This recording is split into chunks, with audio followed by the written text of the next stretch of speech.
Hi everyone, welcome back Ayans talks. Aligarh മൂവ്മെൻറ്റിനെ കുറിച്ചാണ് ഇന്ന് പറയുന്നത്. അലിഗഡ് മൂവ്മെൻറ്റ് എന്ന് പറയുന്നത് മുസ്ലിങ്ങൾക്കിടയിൽ സാമൂഹ്യ നവീകരണ പ്രസ്ഥാനമാണ്.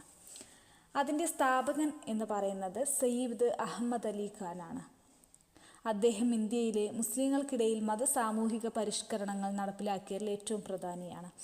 അദ്ദേഹം ഇസ്ലാമിക ചിന്തകളും ആധുനിക ശാസ്ത്രീയ വീക്ഷണവും കൂട്ടിച്ചേർന്നാൽ മാത്രമേ മുസ്ലിങ്ങൾക്കിടയിൽ പുരോഗതി ഉണ്ടാകൂ എന്ന് ഉറച്ചു വിശ്വസിച്ചിരുന്നു.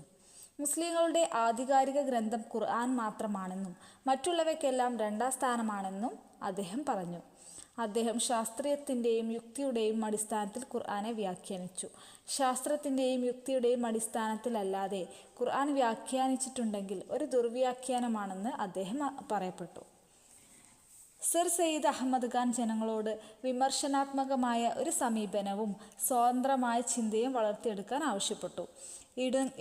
ഇടുങ്ങിയ ചിന്താഗതിയും സാമുദായിക ചിന്തയും ഒഴിവാക്കാനും സഹിഷ്ണുത വളർത്തിയെടുക്കാനും ജനങ്ങളോട് ആവശ്യപ്പെട്ടു. മുസ്ലിങ്ങൾക്കിടയിൽ ആധുനിക വിദ്യാഭ്യാസവും ശാസ്ത്ര വിഷയങ്ങളും പ്രചരിപ്പിക്കാൻ അദ്ദേഹം ശ്രമിച്ചു. ഇതിൻ്റെ ഭാഗമായി അദ്ദേഹം 1864 സയൻറ്റിഫിക് സൊസൈറ്റി എന്ന സംഘടനയ്ക്ക് രൂപം നൽകി. ഈ സൊസൈറ്റി ഇംഗ്ലീഷ് ഭാഷയിൽ ലഭ്യമായ ശാസ്ത്രവീക്ഷണമുള്ള ഗ്രന്ഥങ്ങൾ ഉറുദുവിലേക്ക് പരിഭാഷപ്പെടുത്തി. 1832 മുതൽ 1870 വരെ ഇംഗ്ലീഷ് ഈസ്റ്റ് ഇന്ത്യ കമ്പനിയിലെ നീതിന്യായ വിഭാഗത്തിൽ അദ്ദേഹം സേവനം അനുഷ്ഠിച്ചു. 4 വർഷ കാലാവധിയിലേക്ക് വൈസ്രോയുടെ ലെജിസ്ലേറ്റീവ് കൗൺസിൽ അദ്ദേഹം അംഗത്വം ഉണ്ടായിരുന്നു. ഈ ഔദ്യോഗിക പദവി നിലനിർത്തിക്കൊണ്ട് വടക്കേ ഇന്ത്യയിലുടനീളം നിരവധി സ്കൂളുകൾ സ്ഥാപിച്ചു.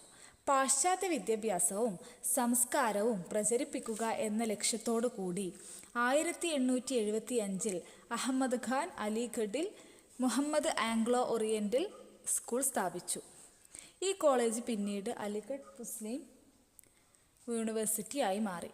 അലിഗഡ് കേന്ദ്രമായി ഇവർ നടത്തിയ പരിഷ്കരണ പ്രസ്ഥാനങ്ങളെ മുൻനിർത്തി ഇതിനെ അലിഗഡ് സ്കൂൾ എന്ന പേരിൽ അറിയപ്പെട്ടു. മുസ്ലിങ്ങൾക്കിടയിൽ പാശ്ചാത്യ വിദ്യാഭ്യാസം പ്രചരിപ്പിക്കുന്നതിൽ അലിഗഡ് പ്രസ്ഥാനം വിജയം കൈവരിച്ചു. പർദ സമ്പ്രദായത്തിനെതിരെയും സമൂഹത്തിലെ സ്ത്രീകളുടെ ഉന്നമനത്തിനു വേണ്ടിയും പ്രസ്ഥാനത്തിൽ കീഴിൽ പ്രവർത്തനം ആരംഭിച്ചു. ഇത് ബഹുഭാര്യാർത്ഥത്തെ എതിർത്തു.